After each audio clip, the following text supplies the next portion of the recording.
Good afternoon, good morning, or good evening, depending on where in the world you are.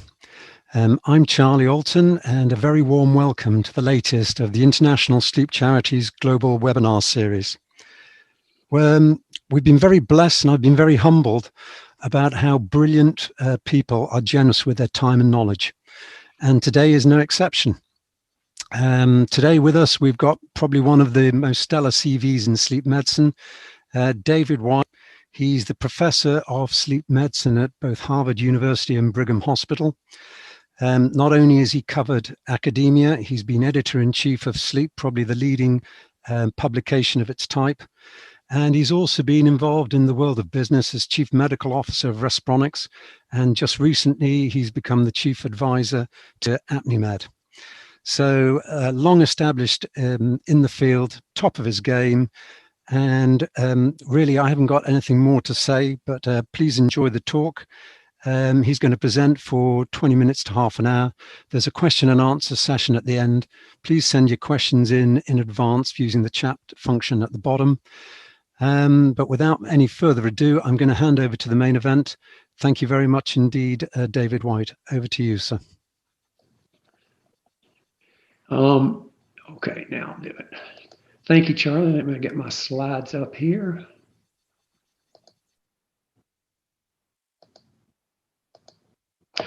All right.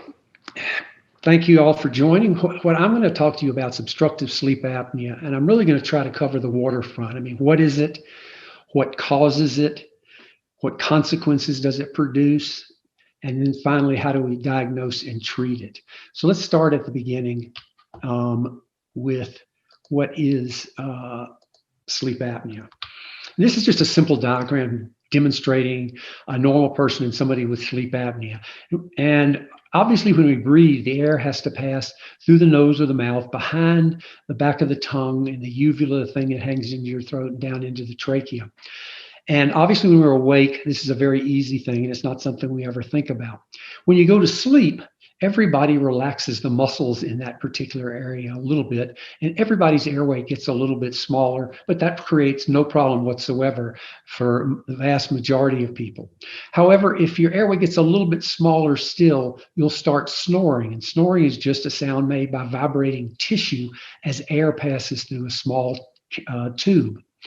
If it gets even smaller, you start having what we call hypopneas. A hypopnea is a decrement, but not a complete cessation in breathing. And if it collapses completely, you have an apnea or a complete obstruction. So it's really a continuum from one to the next.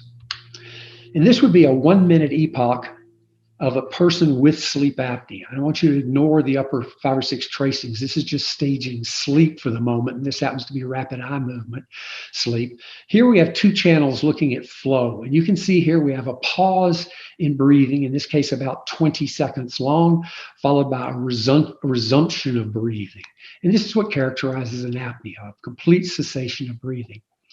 Here we have bands wrapped around the chest and abdomen that measure actually respiratory effort or the attempt to breathe. And you can see that indeed there is effort and that it's increasing over the course of this apnea, which indicates that the event is obstructive in nature. Now, the 2 consequences of sleep apnea are also shown on this slide. One you can see here is the oxygen level going up and down. This is the oxygen saturation, meaning the percentage of hemoglobin bound to oxygen, and normal is about 95%. So oxygen going up and down is one consequence of sleep apnea. The other consequence is demonstrated right here, meaning that the individual woke up. Not that he came to consciousness, but he transiently woke up, opened up the airway, took 3 or 4 big breaths, and corrected the low oxygen and the high carbon dioxide that had developed over the course of the apnea. So therefore, this is very disruptive to sleep. The last thing I'll point out on this slide is we quantify 2 types of events in terms of quantifying the severity of sleep apnea. First, there are apneas that are 10-second or longer pauses or complete cessations in breathing.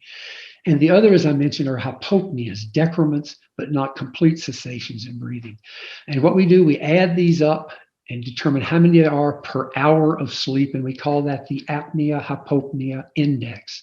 I'll say it's a highly flawed metric, but it is the metric that's currently being used at this time to quantify disease severity. Now, what causes sleep apnea? Well, to understand that, you need to understand a little bit of anatomy. And this is what we call a sagittal section through a normal human upper airway. Let me just orient you. Here's the maxilla, your upper jaw. Here's the hard palate, the roof of your mouth. The soft palate down into the uvula, that little thing that hangs in the back of your throat. Here you have the mandible, it's your lower jawbone. And here's the body of the tongue. Now, collapse in patients with sleep apnea occurs somewhere generally between the epiglottis, demonstrated here, and the back of the nose, or the choani, demonstrated here, usually behind the tongue, behind the uvula and soft palate, or some combination of structures in this particular area. And what we know about this area in humans is that it has relatively little bony or rigid support. And that's actually interesting.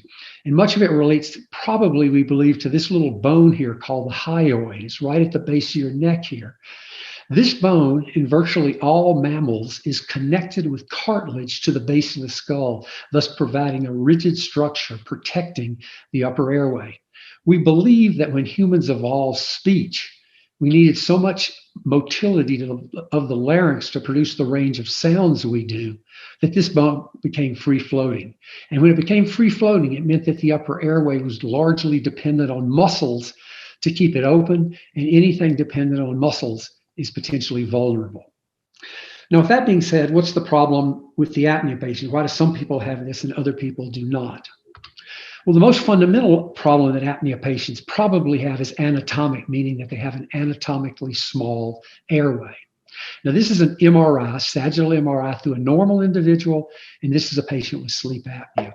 And what I want to point out here is you see a nice large airway in this normal individual, and even awake, you see a substantially smaller airway in the apnea patient. And this is a consistent observation. The main way people get to a small airway is obesity. And you can see all the subcutaneous fat in this particular individual. It's there, it's in the chin. There's actually even more fat located in the tongue structure itself. There are other ways to get there. Some people have a small jaw that creates an airway. Children can have enlarged tonsils, which creates a small airway.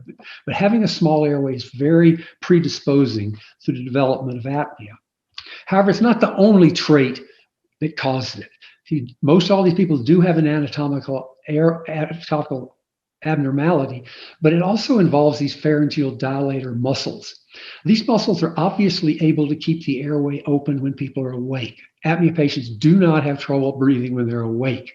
However, when they go to sleep, the dilator muscles decrease their activity and the airway can collapse. But in some people, the airway muscles can compensate for the anatomy even when those individuals are asleep. So there's individual variability in how well these muscles work, and that interaction with anatomy ends up causing some people to have apnea and others not to.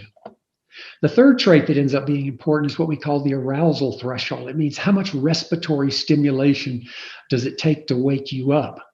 And that's important because if your anatomy is abnormal and your pharyngeal dilator muscles can respond to that situation, they don't do so quickly. You have to be asleep for a little while for the respiratory drive to build up to drive these muscles. And if you wake up too quickly before that happens, you will not be able to activate the muscles adequately to compensate for the anatomy. I'll just mention in passing also that some people with sleep apnea have a problem with what we call loop gait, or the control of breathing. And by that, I simply mean that the mechanisms controlling breathing are a little bit more unstable in these individuals, which makes breathing wax and wane. And that can contribute to the development of apnea as well. So it's some combination of these traits end up dictating who has sleep apnea and who doesn't. Now, what are the consequences of sleep apnea, or why do we need to treat this disorder? Well, again, as I showed you before, that what's happening during the actual events are two things. One, they're becoming recurrently hypoxic, low oxygen, high carbon dioxide. And two, they're having to wake up a lot to open up the airway and resume breathing. And what effect does that have? Well, it clearly makes these people sleepy, or at least a lot of them sleepy. This happens to be the Japanese delegation to the United Nations sleeping away the afternoon session.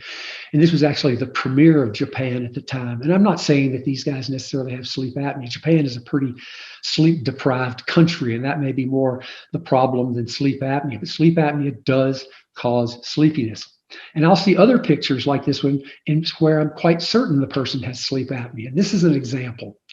This happens to be a guy named Don Zimmer, who happened to be a coach of the New York Yankees. And this was taken during a practice session during the American Championship Series when they were playing the Boston Red Sox when I was in Boston. And I look at this, and this guy is obese, as you can see. He's sound asleep when he's supposed to be awake in terms of coaching the team. And he almost certainly has obstructive sleep apnea. So it's a really common phenomenon, and obesity is one of the major players in who gets it. There's some practical consequences of sleepiness as well. This was a paper that looked at the association between sleep apnea and risk of automobile accidents, and they found between a 3 and 7-fold increase in automobile accidents in patients with sleep apnea compared to normal individuals. The same sleepiness leads to workplace accidents, and it leads to a decreased quality of life. So it has an important impact on afflicted individuals. The other problems with apnea are what I said, the falling oxygen, which you can see here, and the rising carbon dioxide. This leads to big swings during the night in blood pressure with each and every one of these events. So the question comes up, does sleep apnea cause high blood pressure? And that's been pretty carefully studied. This was a paper that looked at what's called the Wisconsin sleep cohort. It's about 600 or 700 Wisconsin state employees that agreed to participate. They brought them all in, did a sleep study on them, and then repeated a sleep study about every 5 years. But in this study, they said, the question they said is, at the beginning, they did the sleep study, and they said, does the presence of sleep apnea predict the subsequent development of high blood pressure? Okay? And so they looked at people that had no events, 0 to 5 events per hour, 5 to 15 events per hour, and greater than 15 events per hour. And again, these events are the apneas and apopneas per hour. And they looked at the odds ratio for the development of hypertension after they controlled for a number of risk factors. And what they found is shown here. If you've got very minimal sleep apnea, but more than none, you had a 42% increase in likelihood of developing high blood pressure. If you had what's now considered mild sleep apnea, you had a doubling of your likelihood. And if you had moderate to severe sleep apnea, you're almost 3 times more likely over a 5-year period of time to develop high blood pressure. It looks like it really does contribute to hypertension.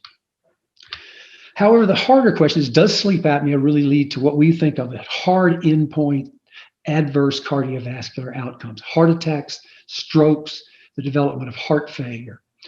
And here's a paper that looked at that. And it's a big study. And what they did, they looked at these 5 groups. They looked at 372 people with severe sleep apnea who were treated with CPAP, continuous positive airway pressure. This is one of the main ways we treat sleep apnea. And I'll explain more about it here in a minute. But they looked at 372 treated individuals, 235 severe OSA patients who were not treated. And these people wasn't a randomized study. They just elected not to be treated because they didn't like CPAP. 403 mild to moderate untreated sleep apnea patients, 377 simple snorers, and 264 controls. And here's what they found. They're looking at the cumulative incidence of non-fatal and fatal cardiovascular events. And let's just look at the non-fatal ones, because the same thing holds true for the fatal. What they did, they looked at these people over 144 months, so 12 years of follow-up, a long time. And what you'll see is this red line are the people with severe, untreated obstructive sleep apnea. And over 12 years, fully 30% of them had a hard endpoint cardiovascular outcome, a heart attack, a stroke, or the development of heart failure. So a lot of them. Everybody else tended to overlap. The treated severe apneics, the mild apneics, the moderate apneics, the snorers. So the risk did not look better or more severe in these people. In the severe apneics, it was substantial. And so that was the conclusion of this study, that if you've got severe sleep apnea, you're at substantial cardiovascular risk. And there are a number of studies that suggest this. However, Despite that, there have been studies that have looked at CPAP for prevention of cardiovascular events in sleep apnea. They take people with sleep apnea and they randomize them. This study, they took 2,717 apnea patients that actually were known to have coronary artery disease, meaning a risk for heart attacks, or cerebrovascular, this is vessels to the brain, so risk of a stroke. They're studied. And so these people were at high risk to have another event. They randomized them to CPAP or no therapy, and they followed them for an average of 3.7 years.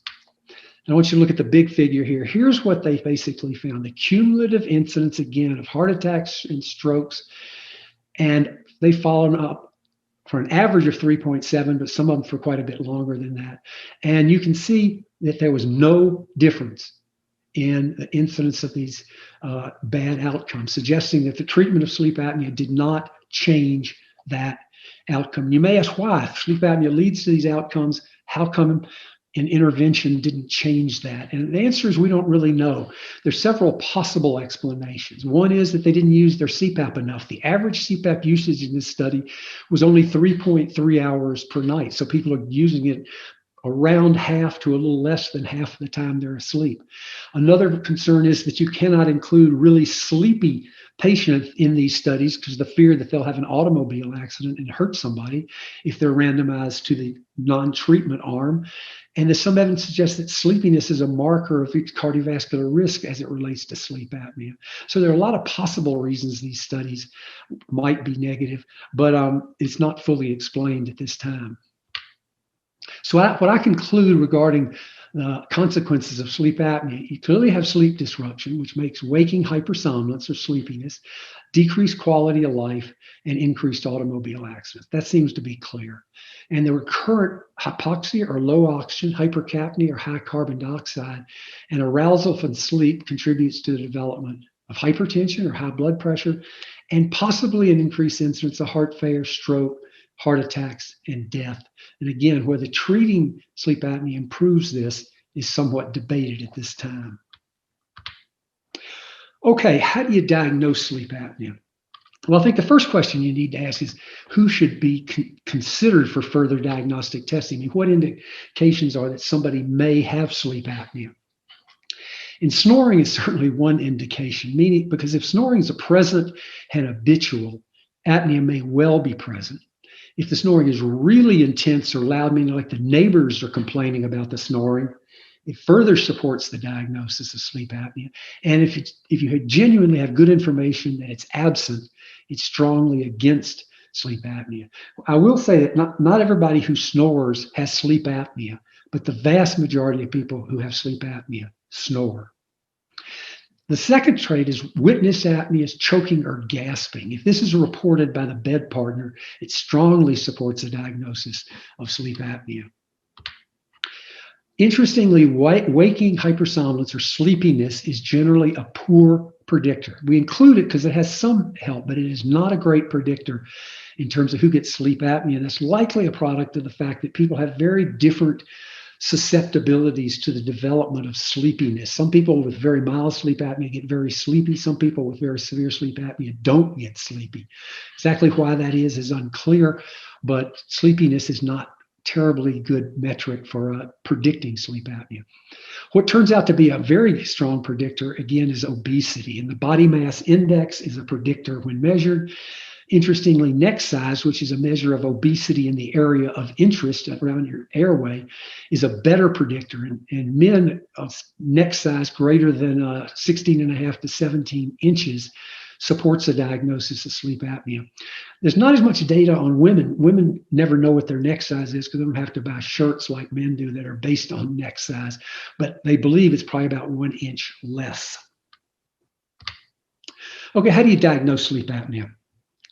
Well, this is an old picture. When I came along, we used to hook people up to a variety of signals to measure breathing, to measure sleep.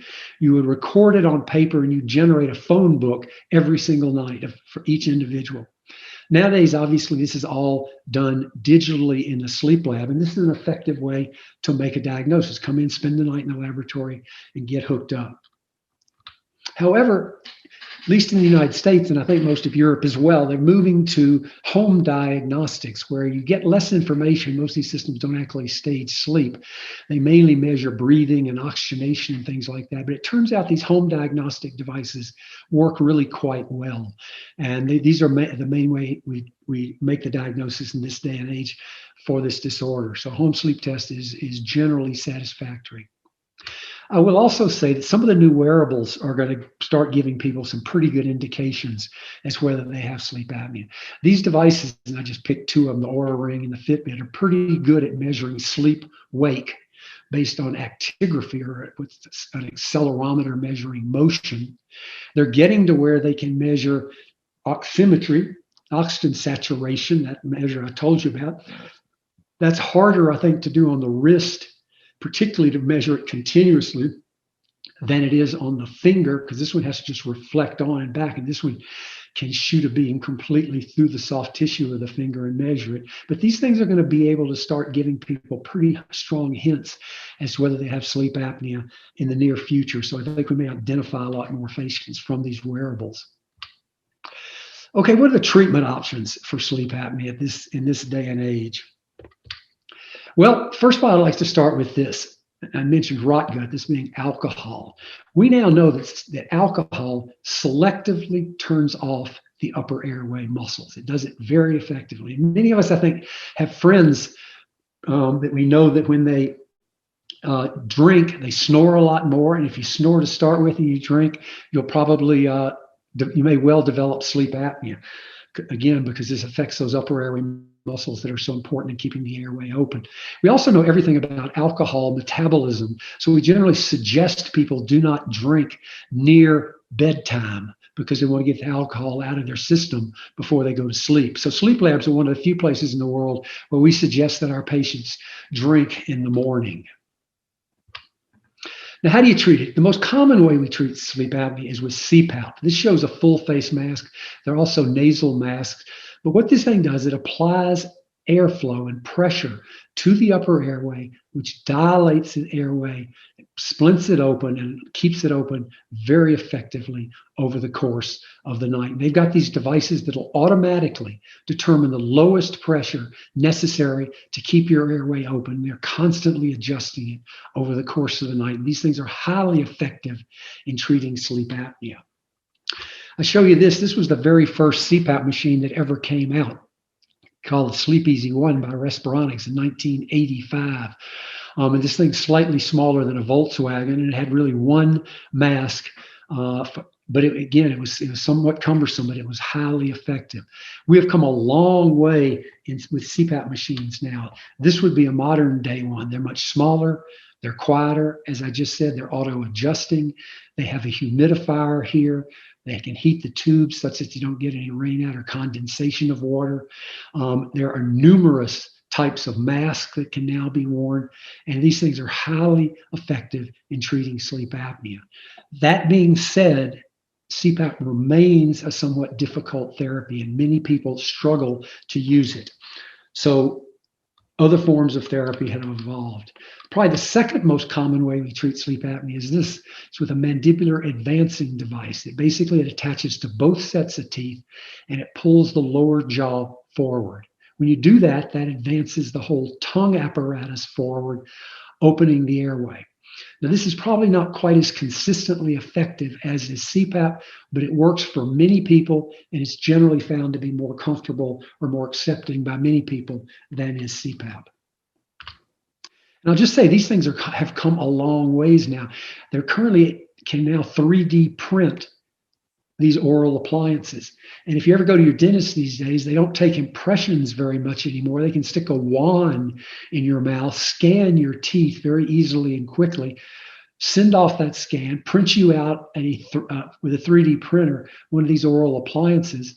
And so it's gotten a lot easier. These things are smaller and lighter weight. So I think this is an evolving, meaningful way to treat sleep apnea. There's also a lot of surgical procedures that have evolved over the years. This was the first one. This was originally described in 1981. It's called a uvulopalato-pharyngoplasty. That's the longest word I currently know. And what it involves is removing portions of your soft palate. They take off your uvula. If you have tonsils, they'll generally remove any of that sort of tissue, trying to create a larger airway. So when you go to sleep, and the muscles relax, your airway will remain open. This is quite a painful procedure, I will say, and it was only about 35% effective in terms of treating it. Newer procedures have also evolved, and I'll just show you one. This is one that involves the hard palate. What they do, and this is looking at the roof of your mouth, they make an incision here, open it up, and they remove the bone, part of this bone that makes up your hard palate. So what that allows you to do is then to pull the whole uvula and the palatal structure forward. I'll just show you again. So here, they cut this out, take out this blue portion of the bone, put it together, and it opens up the airway in this particular area. It's useful if the palate's the problem. If you're collapsing behind the tongue, it's not likely to help you particularly. Now, the biggest surgery out there is demonstrated here. This is called mandibular maxillary advancement. What they do is they break your lower jaw and pull it forward about a centimeter. If you do that to the lower jaw, you have to also break the upper jaw, otherwise your teeth will not meet. And they pull it forward the same amount. And so you're basically pulling the whole lower face forward about 1 centimeter. This is big surgery. Your mouth is wired shut for about a 3-week period of time, and it's quite expensive. But this is highly effective in people who cannot tolerate any other form of therapy. One of the latest and greatest ways to treat sleep apnea is demonstrated here. This is called hypoglossal nerve stimulation. For that, they insert a little stimulator just under the skin on your chest. They connect this up to the hypoglossal motor neuron. This is the nerve that innervates the muscles in your tongue. They do this on one side. They have a sensor for respiration that's right between the ribs that tell them when you're breathing in and you're breathing out. And at night, they turn this thing on, and every time you breathe in, it applies a stimulus to the muscles that open up the airway, and then it relaxes when you breathe out. And this is pretty effective. In carefully selected patients, this will work probably 60-70% of the time. It is, however, relatively expensive as compared to some of the other therapies. I'll mention 2 other approaches before I stop. One is what we call positional devices. Many patients with sleep apnea are worse when they lie on their back than when they lie on their side. And there are a number of reasons for this, some of which are gravitational, but there's certainly others. And if you have that and you stay off your back during the night, you'll do quite well. And this was actually a clever device. It's a vibratory device. It sits in a little pocket here in a band wrapped around your chest. And what it does, when you get off your back, it will vibrate. And it's more sophisticated than that. First of all, it determines the minimum vibration it takes to get you to roll over. It'll change the cadence of the vibration such that you don't get too used to it and not respond to it. And it's been well shown to keep people off their back. And in people with positional apnea, it works about as well as CPAP. This was a group of patients with positional apnea. We looked at the effect of an appliance, and it got the apnea-hypopnea index down to about 7. CPAP got it down to about 4. The difference between these two is really not clinically important, so both would work very well. And people with positional apnea often find this more comfortable and easier to use than they do CPAP. The last thing I'll mention relates to the issue, will we ever have drugs to treat sleep apnea? And this was from my lab in Boston, and we tried 2 drugs in combination. We tried one called atomoxetine, which is a drug called Strattera that's used to treat children with ADHD hyperactivity, and another one called oxybutynin, which is used to treat bladder problems. And there's a good neurobiologic explanation for why we selected these drugs that I won't go into now unless somebody wants me to, but there was a good scientific rationale for why these 2 might work. We took 20 patients, put them in the lab for 2 nights, 1 night on placebo, 1 night on this combination, and did sleep studies on them. And here's what we found. We found that on placebo, they had about 32 or 33 apneas plus hypopneas per hour. And on drug, they had about 7 hypopneas per hour. Didn't treat everybody, but virtually everybody got a lot better.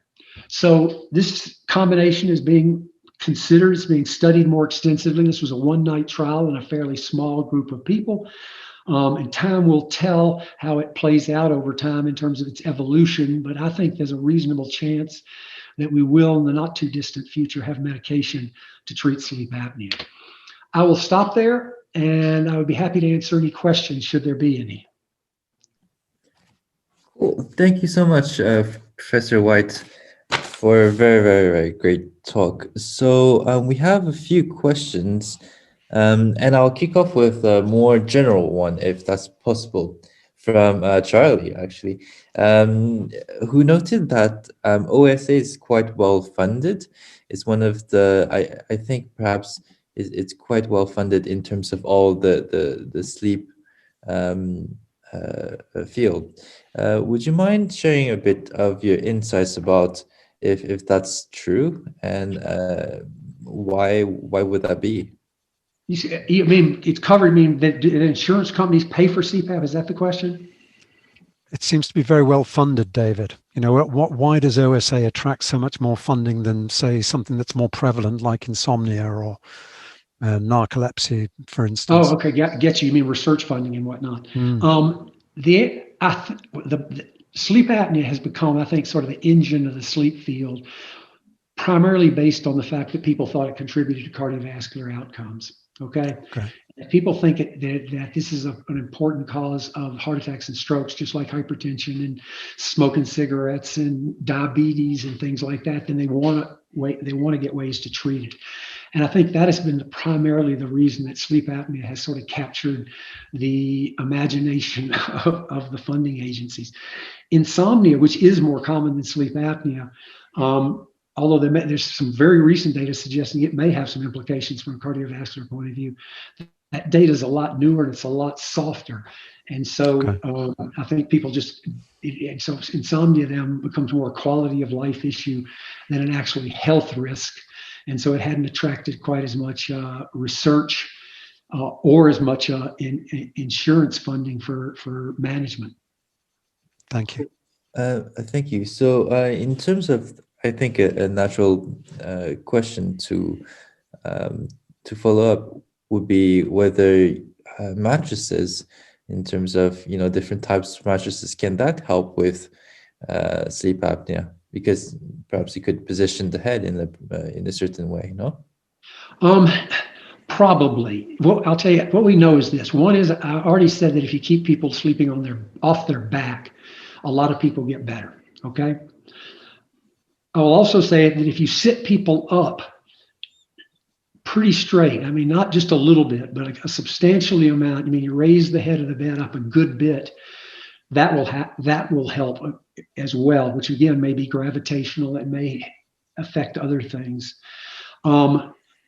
Whether they have these ads on TV primarily for snoring. I don't know if they have them in Europe or not, where they show them raising the head of the bed 2 or 3 or 4 or 5 degrees. I mean, just a tiny amount, and saying that fixes snoring. I think that's highly unlikely to fix a lot of snoring, and it's not likely to fix sleep apnea. I'll also say, though, that if you can extend the neck, meaning you raise the chin up, that may help sleep apnea a little bit. And if you had a bed that could, help the person hyperextend the neck, that may help. That hadn't been studied a lot, but it is suggested information that can have some efficacy. I mean, the softness or hardness of mattresses and things like that probably really don't have much effect on sleep apnea. So the main thing you could do is sit people up, keep them off their back, and extend the neck. All of those may help to some extent. Cool. Thank you. So I have another type of general question before we delve more into the biology. So would you think that other animals, like, for example, mice, can they have sleep apnea? Because you mentioned that sleep apnea, one of the hypotheses was that it came from our development of language. Yes. Mice generally do not have sleep apnea. There are some rat models that have what we call some central apneas, and central apneas are events where you just stop trying to breathe for periods of time and then start trying. It's mainly due to unstable ventilatory control. They can have a little bit of that. There is a mouse it's called an OB mouse of which they've gotten rid of some genes that these rats and mice get very, very fat. They get very obese, and they may have a little bit of sleep apnea. But the only real animals that clearly have sleep apnea have been some of the dogs, these bulldogs that are bred for a very flat face, and some of the smaller dogs like pugs that also have the same thing. These animals can actually develop sleep apnea. The problem is they're not great animal models to study. People don't want to give you their bulldogs to do research on. There are no atlases of the brain of these animals to understand and to study them and whatnot. But I will say that veterinarians do a fairly substantial business in doing that uvulopalatal-pharyngoplasty, that palatal removal procedure in these animals, because these animals snore horribly, and many of them have developed sleep apnea problem. And these veterinarians can go in and do that procedure, which will help the animals considerably. So it's mainly them that have sleep apnea. The rats and mice probably do not have much of a similar physiology to this obstructive sleep apnea they were primarily interested in.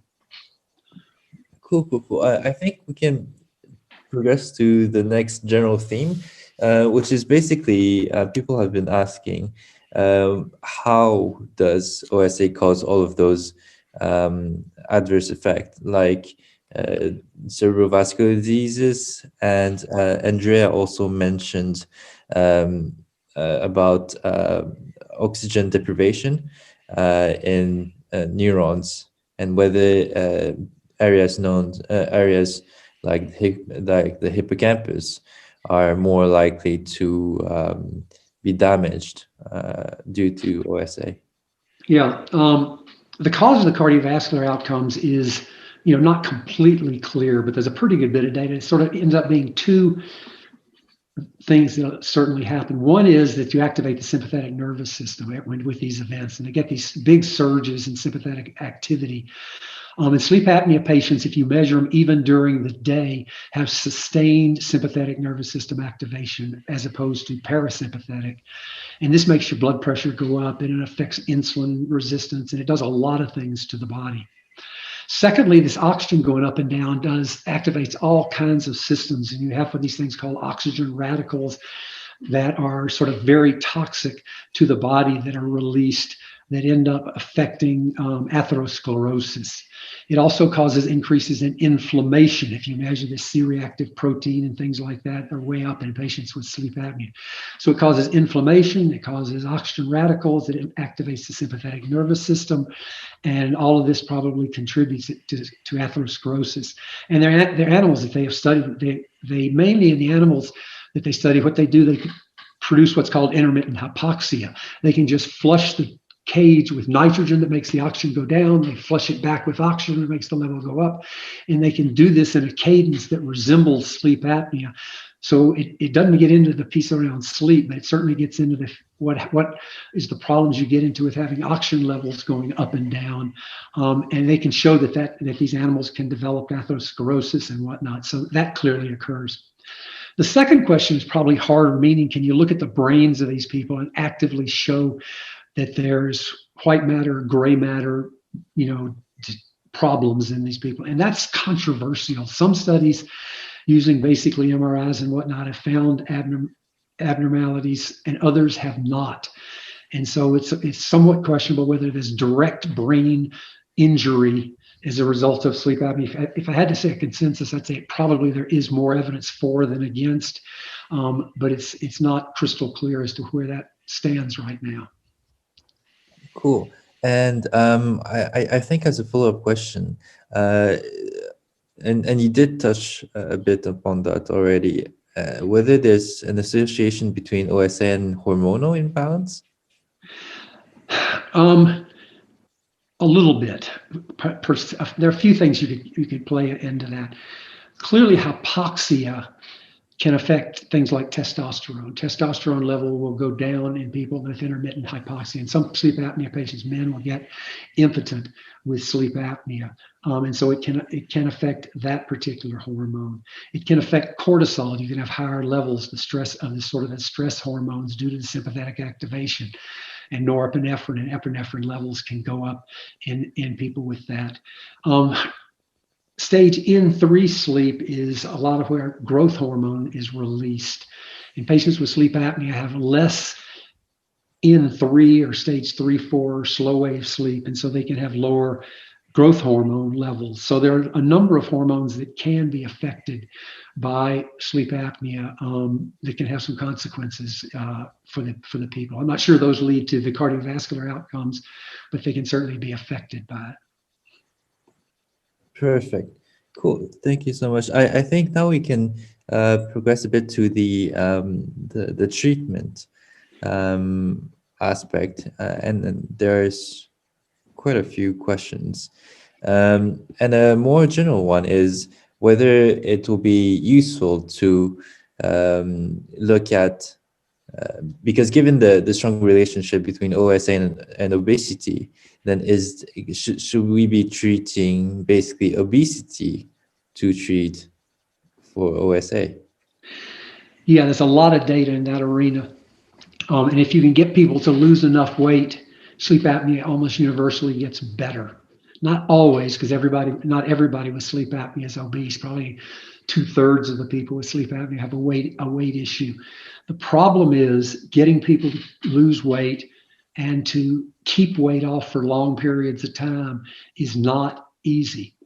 So if I see a patient that's obese that has sleep apnea, I'll try to get them on CPAP, and I'll tell them that if they lose a bunch of weight, they can probably come off the CPAP or whatever other therapy we want to try. They won't need it anymore if they can get the weight off.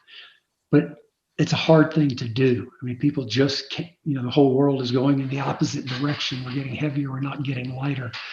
And that drives up the prevalence of sleep apnea. So, and this has been demonstrated quite well, both with dietary weight loss and with surgical weight loss. We have these procedures for your stomach. And if you lose the weight, sleep apnea gets a lot better. So there's no question about that. And we always suggest that to people. But again, it's just hard to accomplish and it's hard to sustain. Cool. Thank you so much. I think the next question would be bit of the future of CPAP. So what would be your opinion on the future of CPAP? Is there are we expecting to see more advancement? If so, in which aspect? And also, would there be evolution of masks? Would that influence CPAP? I mean, okay, let's take each piece. There are three things people don't like about CPAP. One is the masks. And there is a war going on, which is to everybody's advantage, between all the companies that make CPAP devices and masks to try to come out with the better mask. In the United States, CPAP mask is about a $500-600 million a year business. And so the companies are heavily competing and they're constantly coming out, and they've got innumerable engineers working on masks. So masks will get better. Eventually we'll have totally customized masks where they'll scan your face and they'll make a mask that precisely fits your individual face. They'll have new materials they make masks out of that are more comfortable. They may be cloth materials or whatnot. So masks will get better. The second thing people don't like is the pressure. Okay, CPAP totally changes the way you breathe. We're used to doing our work of breathing, not that you think about it, but you do all your work of breathing when you breathe in, and breathing out is a passive activity. CPAP changes that. When you breathe in, it's got positive pressure. It makes it easier to breathe in, and it makes it a lot harder to breathe out. And so there are all kinds of ways they've tried to make that more comfortable. So I don't know of too many more ways that they're going to be able to manipulate the pressures, the pressure itself, to get better than we have currently. The auto titrating devices work pretty well. They keep the pressure as low as you can. They can have auto BiPAP where the expiratory pressure is lower than the inspiratory pressure. They may even improve it a little bit, but there's not a great deal they're going to do there. The third thing people don't like is that sort of their noses can get congested and things like that. And the humidification systems on these things are really good now. And they humidify well. They don't have rain out. So that's all very well. And I guess the fourth piece is, can they make the apparatus itself different?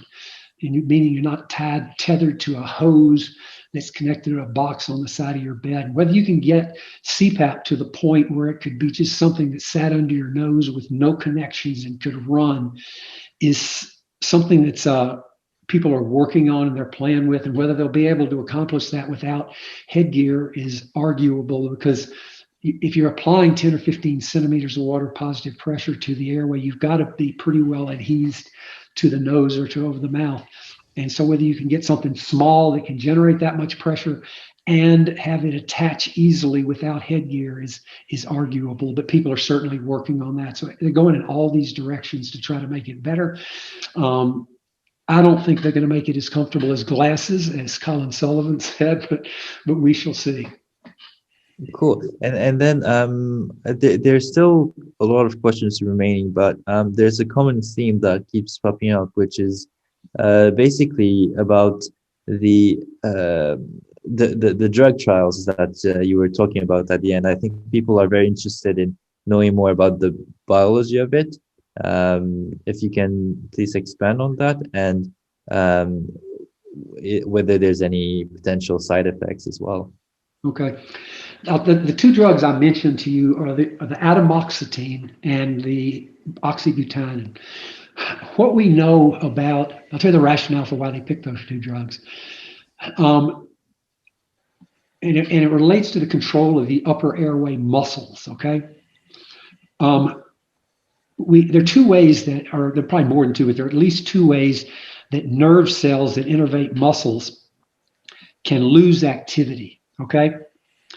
One way is that they lose input from excitatory neurotransmitters, meaning release of neurotransmitters. Neurotransmitters are just molecules that interact between nerve cells. And if you've got an excitatory neurotransmitter and you start releasing less of that, the nerve that attaches to is going to be less excited, okay? And when you go to sleep, there are a number of neural systems that reduce their firing. And one such system is called norepinephrine, noradrenaline. There's some neurons in the brain that secrete norepinephrine. They are directly connected to neurons that innervate your tongue and activate the muscles. And when you go to sleep, the firing of these norepinephrine neurons is quite a bit reduced. So you'd expect that to cause these muscles to reduce their activity, and indeed they do. This atomoxetine is what they call a norepinephrine reuptake inhibitor, okay? Such that when norepinephrine is released into the synapse where these two nerves communicate, it is also rapidly reuptaked by the nerve that secreted it. And if you block that reuptake, you have a lot more norepinephrine in the synapse, activating that downstream neuron that innervates the muscle. And so what you're doing is you're increasing the norepinephrine there, and that ought to increase the activity of the muscle. And in that study that I described to you, we showed that indeed the muscles are increased in activity. And that removal of the norepinephrine input happens during what we call non-rapid eye movement sleep. If you look at during REM sleep, there's another mechanism. You have active inhibition of muscles, okay? And that's very important. It applies not just to your tongue muscles that we're interested in here, it applies to all muscles. When you're dreaming, you are functionally paralyzed. You cannot move. So when that monster's chasing you in your dream and you try to run away and you can't run, okay? You're paralyzed. And there's a disorder where people aren't paralyzed, and it's not good. They do all these things, they punch, they act out dreams, and it causes a lot of problems. So anyway, the mechanism that causes this REM inhibition of muscle activity is through what are called cholinergic. Acetylcholine is the neurotransmitter that causes that. And this oxybutynin is a anticholinergic. Okay, so it blocks this. So you're trying to increase the norepinephrine that'll allow for greater excitation of the muscles, and you're trying to block this inhibitory event that occurs during REM sleep. And so we got those two, we combined them, we gave them to a bunch of people. The muscle activity clearly went up. This apnea-hypopnea index clearly went down, and people got better on a single night study. Now, the question of side effects, almost every medication out there has side effects. The biggest side effect we've encountered with the atomoxetine is that it can make it a little bit harder for people to sleep, to fall asleep, and they may wake up and it makes it a little bit harder for them to go back to sleep. The oxybutynin and its anticholinergic can cause you to have a dry mouth. It can cause you to have men to have some problems urinating. It can cause a little bit of constipation. But interestingly, it's a bit sedating, and it tends to offset the alerting characteristics of the atomoxetine, such that if you put the two together, people seem to sleep pretty well. So it mitigates the effect of the atomoxetine in that arena. But again, it does have the anticholinergic effects of dry mouth, trouble urinating, and some constipation. So every drug has some side effects. None of these things are terrible, but they can occur. Cool. Perfect. So I think in the interest of time, I just wanted to thank Professor White once again. I just wanted to share my screen and to tell you guys about our next event, which is by Professor Michael Hastings, about the circadian clock. It's on the 27th of April at 5 p.m. UK time. So I just wanted to thank Professor White and for a very, very, very great talk. David, that was really good. Thank you so much for the incisive insight. My pleasure. Cool. Thank you so much. Guys, look forward to seeing you in a couple of weeks' time. And thank you once again to David White.